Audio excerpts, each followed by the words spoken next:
Bonjour, je m'appelle Laurent Veil, je suis professeur des universités en sciences économiques et je dirige le Master 2 Corporate Strategy and Finance in Europe que je vais à présent vous présenter. Alors pour expliquer le contenu de ce master, en fait, je le résumerai en mettant en avant deux grandes caractéristiques. La première, c'est que c'est un master qui conjugue de la finance et d'autres matières. La deuxième, c'est que c'est un master entièrement en anglais, donc qui est destiné, pour beaucoup, pour favoriser le fait que les gens puissent trouver des débouchés à l'international. En termes de matière, comme je l'ai dit, c'est de la finance, c'est autre chose. Les matières du master comportent donc différentes matières de finance d'entreprise, également des matières, je vous le fais en anglais, d'international banking, de project financing. Et à côté de ces matières financières, comme le nom l'indique du master, il y a de la stratégie, beaucoup de stratégie d'entreprise, mais également du droit, de la fiscalité, de la gouvernance, des matières comme de la conformité. Donc un grand panel de matières qui sont utiles pour les étudiants pour trouver un grand nombre de débouchés. Ce qui me mène à la question des débouchés. Vu le profil du master, qui est un master que je qualifierais de master de finance généraliste, puisqu'il conjugue donc de la finance avec d'autres matières comme principalement la stratégie et le droit, les débouchés sont extrêmement variés.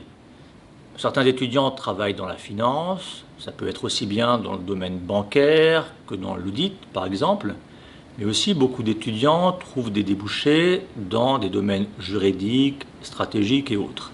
À titre d'exemple, plusieurs étudiants ont trouvé des débouchés dans le domaine de la fiscalité par exemple. Également, beaucoup travaillent dans des cabinets de stratégie. Il y en a aussi plusieurs qui se sont orientés vers le domaine par exemple du marketing. Également plusieurs ont d'abord commencé leur carrière en travaillant pour des organisations non gouvernementales à l'étranger, d'accord, pour, on va dire, notamment contribuer à l'aide au développement. Donc, comme je vous l'indique, les débouchés du master sont extrêmement variés, en accord avec le fait que les matières, c'est de la finance et différentes autres matières.